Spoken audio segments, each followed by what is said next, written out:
Assalamu alaikum, rahmatullahi wa barakatuh, and hey y'all, it's me again, Savannah, back with another Revert's Review, a tool for reverts like you to be able to explain to your family and friends about the transition and all the changes you're going through. Hi friends, hi family. So without further ado, here's the next video just for you. So the revert in your life has been making tons of changes, and you might be wondering, what's going on? Like, why is she doing this? Why did he stop doing that? And you want to know about the changes, why the changes are being made, and how you can support your friend or family member, or at the very least, just not offend them.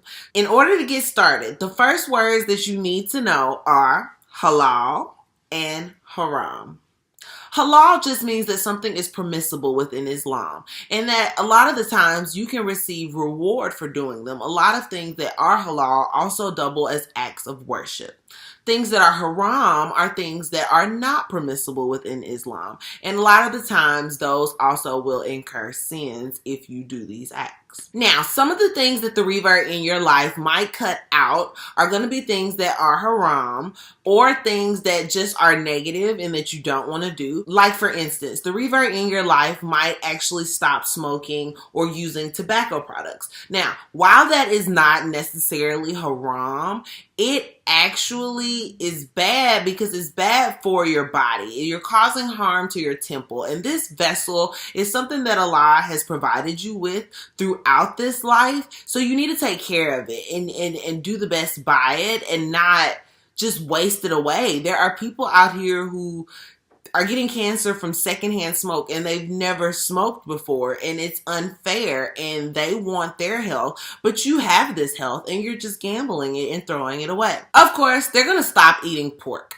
Being in the South, that is very hard to not eat pork. I will just go ahead and throw that out there. That's not something that I personally find difficult, but a lot of people do, especially dealing with your location or the culture that you come from. But pork is definitely haram. The revert in your life might have stopped drinking alcohol or smoking marijuana.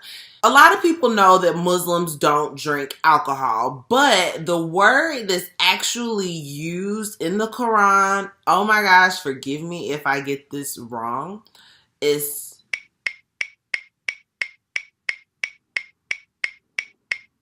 forgive me, I always get the word wrong that's actually used in the Quran to specify intoxicants. It does not just limit to alcohol. It specifies intoxicants in general. You are not supposed to approach your salah, which is your prayer, while you are intoxicated. So there are a lot of things in this day and age that intoxicate you.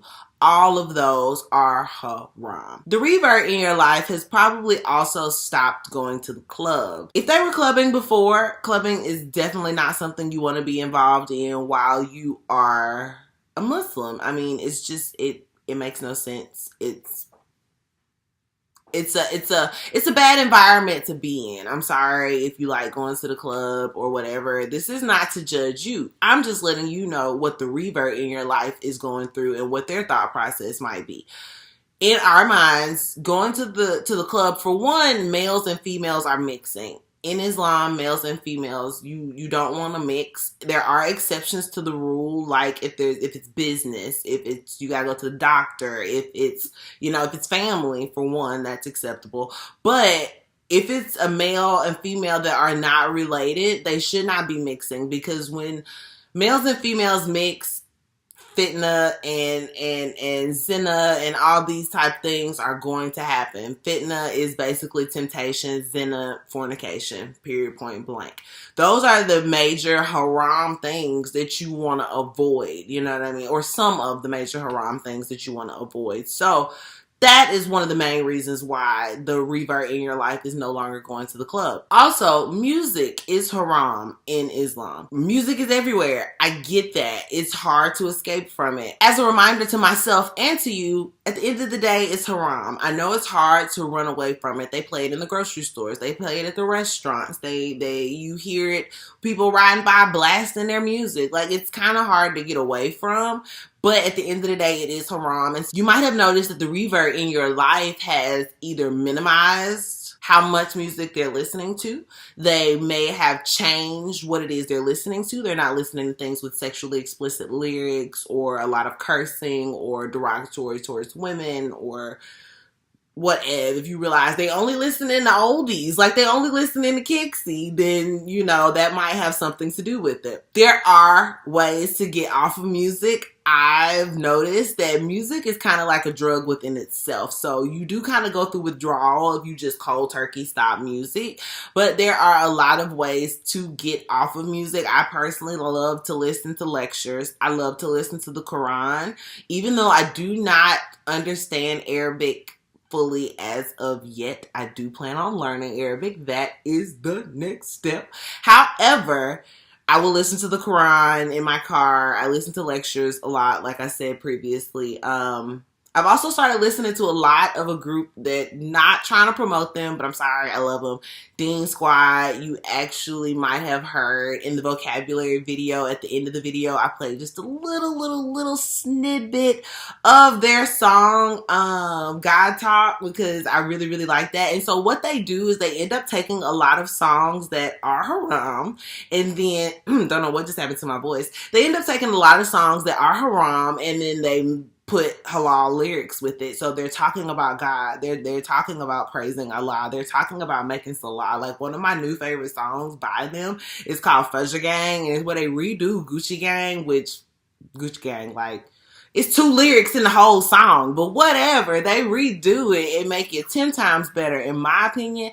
And it's called Fajr Gang, and it's talking about Fajr, which is the morning prayer, which is one of the hardest prayers for people to do, because you have to wake yourself up out of your sleep before the sun comes up and praise Allah. It's easy once you start doing it and you start getting the rewards for it and you start seeing how your mood changes and your day changes. It's a beautiful thing. But it ain't easy. Everybody can't do it. Being Muslim is not for the faint of heart. Islam is not for the faint of heart. You know what I'm saying? But that is a really good way and an easy way to sort of get off of music, is to go for the halal music. Then you can go for people like Zayn. Oh my gosh, I don't remember his name right now. I'm so sorry. But he has this song.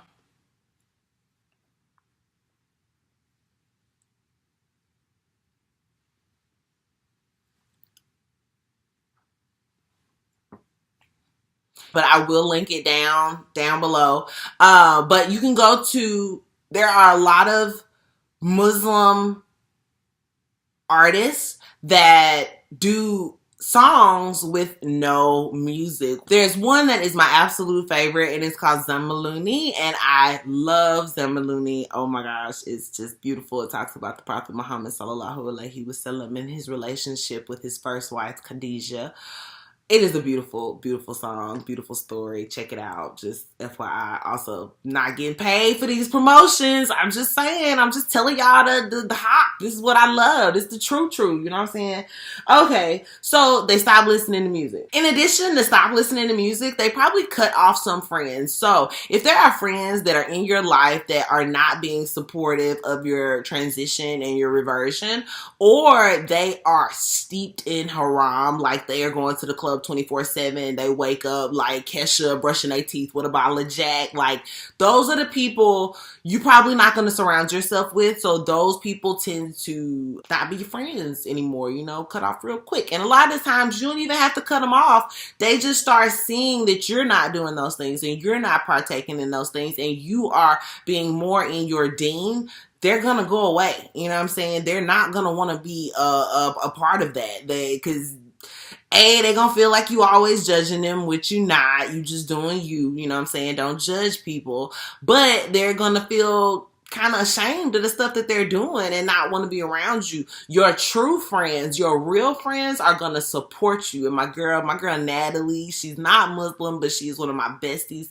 And I'm telling you, this girl has supported me through my entire transition. Is going to continue to support me because she wants to be in my life and she's a really good friend. You know what I mean? So your real friends, they're going to stick around. You probably have heard their vocabulary changing in addition to the words that they're adding in Arabic, like some of the vocabulary words that I put on the other Reverse Revue video. they're probably going to stop cursing. They're probably going to stop saying a whole bunch of like derogatory stuff. They might even actually start learning new words in English or in Arabic to be able to supplement their vocabulary. Y'all know the old saying, people who curse is just because they have a limited vocabulary. So you'll probably hear them stop saying a lot of the words or statements they used to say if they do a lot of cursing or did a lot of cursing. Now, as far as some of the halal stuff that they might start doing, now that we've moved away from the things that they've stopped doing, they are probably going to stop eating out as much. They're probably not going to want to go to McDonald's. They're probably not going to go to a whole lot of restaurants with you. If you live in an area like I do in Mississippi and Jackson, there are not a lot of halal restaurants. I think there's like one halal restaurant, maybe two that I could think of off rip. And we only got two grocery stores that sell halal meat or whatever. So halal, when it comes to food, is food that when the animal is slaughtered, someone says Allahu Akbar or Bismillah or basically invoke the name of Allah over this animal while they're getting slaughtered. Also, the animal is treated in the most humane way that they can be treated during their life. And then the slaughtering of them is done in a very humane way. In the sense, I know vegans and vegetarians can be like, how you slaughter somebody in a humane way? They ain't a person, it's an animal, just saying. But you have to do it in a way that's quick. You don't want the animal to suffer, because at the end of the day, this is still a creation of Allah that needs to be honored and respected and has rights over you. That's how you keep that sort of focus on being good. I mean, just being a good person. Don't make animals suffer unnecessarily. So, anywhoodies, it is prescribed that you eat halal, and that is protecting you from all of these fillers, all of this fake food that they're putting in stuff, all of this mass production, and the treatment of animals when that happens is wrong. It's just, at the end of the day, it's wrong. So the revert in your life is probably going to start eating halal to be able to avoid that and to be more conscious of what's going into their body. And then eating halal, because it's what Allah asked you to do, just by doing that, you're worshiping Allah. The revert in your life is probably going to start treating the people around them very differently, whether that be their mother, their father, their spouse, their children, their co-workers, their employees, their boss. They're going to start treating these people better, because in Islam, you have to learn about the rights that people have over you. Even non-Muslims have rights, and you have to honor these people's rights. So we might do a video. Let me know up here somewhere. I will ask. I put the poll on there. If you want to see a video about the rights, people's rights in Islam, excuse me, pat, dab, you know what I'm saying? If you want to see a video about people's rights in Islam, let me know, and we will do that in the near future. But they're going to start treating these people better and with more respect, because A, you're representing Muslims to the world, and you want them to have a good impression of what Islam is and how it changed your life. And two, yes, I know I said A and two, it's an act of worship. It's honoring these people's rights and giving all the glory to Allah by worshiping Him and acting in the way He has prescribed for you. The revert in your life might start volunteering more. You might see that they're keeping food with them. They're keeping water with them in their cars or whatever, handing it out to homeless people, going to volunteer shelters, taking food to food pantries, dropping off clothes at shelters,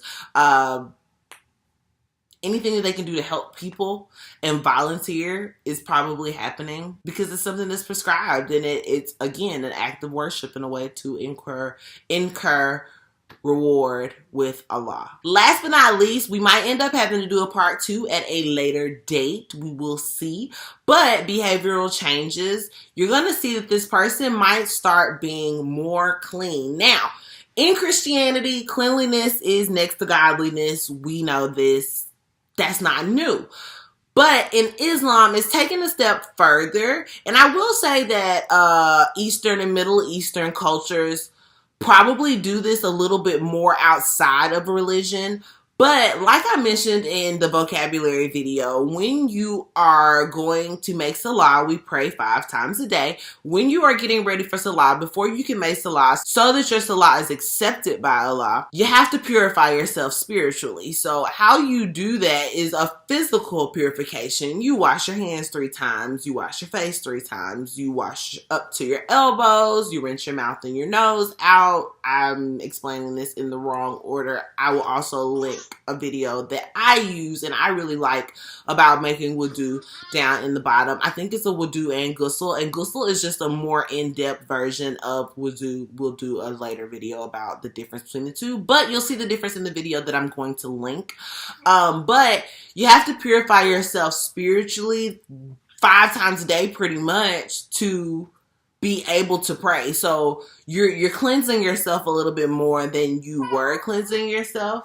Sorry, mommy duties. You're cleansing yourself a little bit more than you probably were. If not the hands, like I said, inshallah, you're washing your hands every time you go to the restroom anyway. However, I wasn't washing my face 3 to 4 times a day before. Now, coming from the Sephora life, coming from, wearing makeup, being a senior skincare advisor at Sephora, I did wash my face twice a day and I did it very thoroughly. However, I was not washing in between. So why is it you're having to make wudu so often? You're making wudu that often because when you don't have wudu, like when you're outside of wudu, it's because you have urinated, pooped, or broke wind, or touched your privates. All of that makes it to where your wudu is gone. So you have to remake wudu. So you're cleansing yourself more often.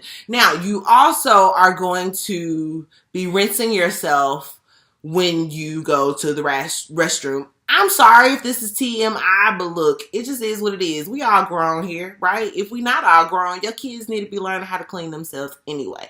But I want to say Hassan Minhaj, who is more of like a satire political comedian that I really enjoy on Netflix. He has this show called Patriot Act. Just saying, watch it. It's really good. Not getting paid for that either, but I really do love Hassan Minhaj just for the sake of Allah. But evidently he's like a sneakerhead. I am not a sneakerhead. I am not a materialistic person. I don't like shoes and purses, and y'all probably gonna see scarves. It's probably like about what I get out on at this point. But he was talking about, like, in those cultures, I want to say he's Indian. Anyway, they usually have bidets. America is like the only place that doesn't have a bidet. What is a bidet? Bidet is the little toilet beside the toilet where the water spray out, or you can like clean yourself. If anybody's ever seen BAPS, then you know what a bidet is. But here we don't use bidets like that. And Hassan made a comment that was like, I'm gonna have to hurry up with this video because my little prince is getting a little restless. Anyway, he was like, if you stepped in dog poo and I handed you a piece in your brand new Jordans and I handed you a piece of tissue to be able to wipe that off, you would look at me like I'm stupid. So why is it that wiping your behind after you take a poo with just dry tissue, you think that gets you clean? It does not get you clean. So you probably noticed that the revert in your life is spending a little bit more time in the bathroom, and that's because they are getting the impurities off. You have to be clean. You want to be clean. You desire to be clean in order to approach Allah, and you want to be able to approach Him at any time. Also, if you're reading a Quran that has Arabic in it, you have to have wudu in order to touch that. So the rewriting your life is definitely being more clean. Oh, I forgot to mention, dating is haram. So the reverting your life is probably not dating. There are ways to get to know someone in a respectful way in order for marriage. But unless you're getting ready for marriage, you're not dating. There's no point. So the person in your life is probably no longer dating. However, if they were dating before they took their shahada, they probably are continuing, but are planning on marrying this person, and there might be roadblocks in the way hindering that. So I I gotta go. I hope you enjoyed this video. Juma Mubarak. For one, that means happy Friday. I'm so happy. And we'll do another reverse review video, inshallah, about the importance of Friday, TGIF. Okay?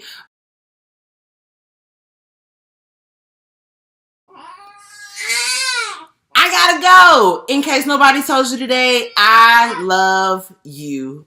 Bye. Assalamu alaikum. Bye, friends. Bye, family.